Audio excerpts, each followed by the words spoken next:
Yo, what's going on YouTube? It's your boy Demi. I'm back with another video. And in today's video, I'll be doing a wish list for the Raptors' upcoming season, which is the 2022 to 2023 season. So if you are new, hit that like button, comment, subscribe. I'm going to be talking about things the Raptors can do and things the Raptors should get done this season, as I have in a wish list format. So if you all play 2K, if you all know the wish list for your upcoming games, I'll do it for like the upcoming season for the Raptors. If you hit that like button, we very much appreciate, because we are on the road to 100 subscribers. So that means very much a lot to me. So if you hit that subscribe button, very much appreciated. And let's get started. The first thing I have on the Raptors wish list is to get off to a good start for the season. Most Raptors teams for most of the season, they get off to a good start. I remember the Raptors, I think they got off to like a good, they won like their first 7 or 8 games like back in like 2018. And then last season they played a bit better. They weren't off to a slow start, and they're like almost the top 1 or 2 teams in the East. So I think the Raptors, their start will be pretty much solid, but make it smooth, but not too hard.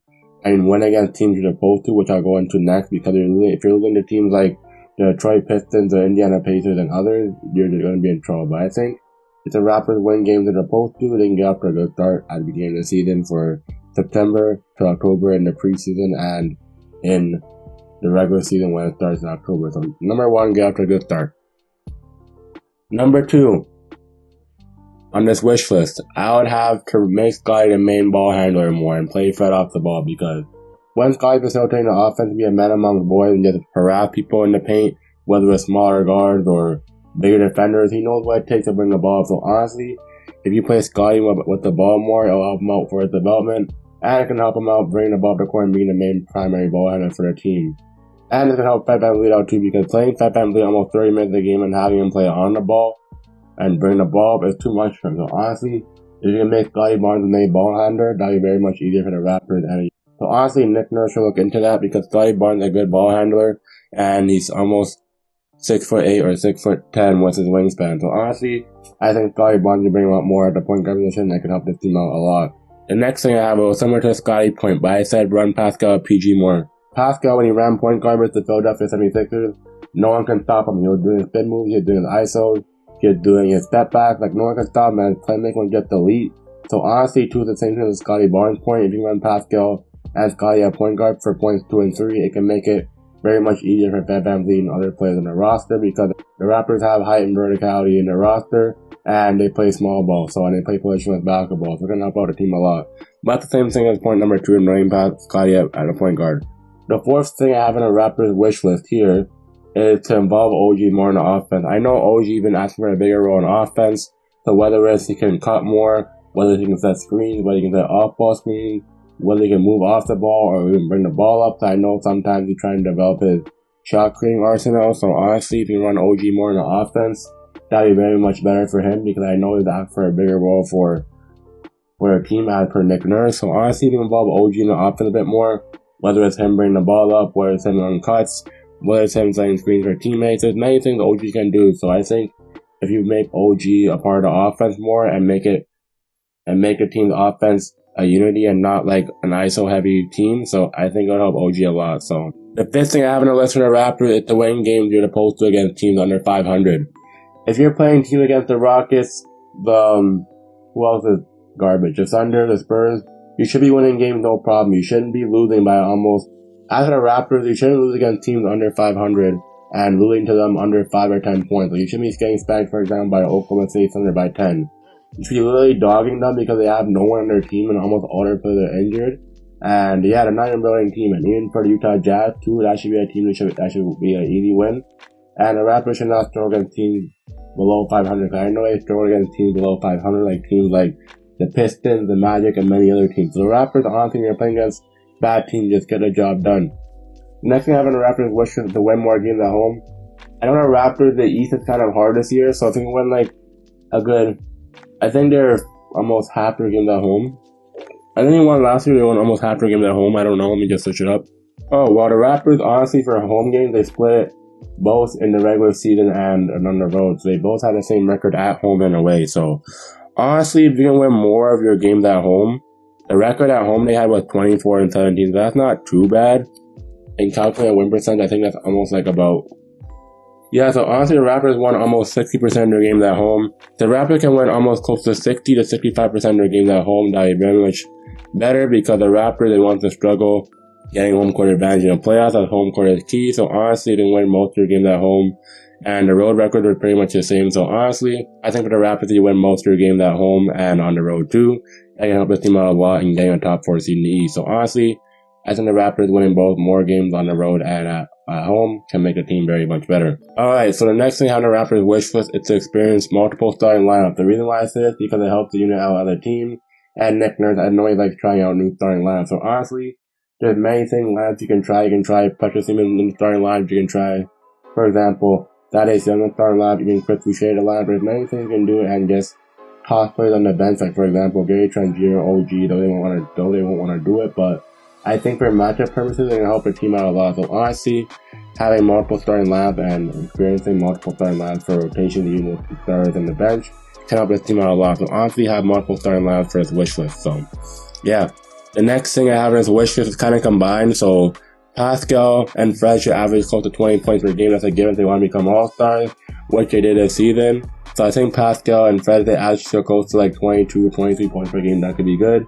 But I think they're honestly going to go off and average about 23, 22 points per season, or even 25 the most. So honestly, Pascal and Fred get to about 20 points per game to become all-stars.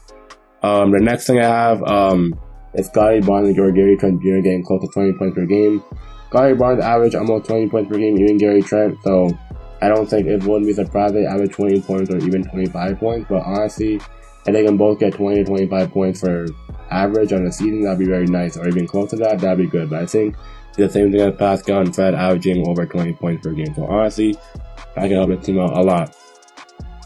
The next thing the Raptors wish list is, I'm going to wish here that the Raptors can have 2 All-Stars or 3 at the most represent their team at All-Star Weekend.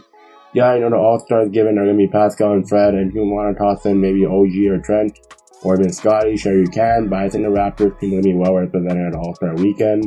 As for last year, you had many players at All-Star Weekend, like Pascal in the All-Star game, Scottie in the rookie game, and he had a Precious in the Rising Stars game, and he had Fred VanVleet in the 3-point contest. So honestly, I think the Raptors are going to be very much represented in All-Star Weekend, so there's no problem with that. As for the Raptors, they're going to have more than like 2 or 3 All-Stars for the All-Star game. That could be very nice to see for Canadian fans. So honestly, have 2 or 3 All-Stars the next thing I have on this wish list. The next thing I have on this wish list, the Raptors should be at least a top 4 seed in the East by the All-Star break or at the end of the season. The reason why I say it is because the Raptors want home court advantage in the playoffs.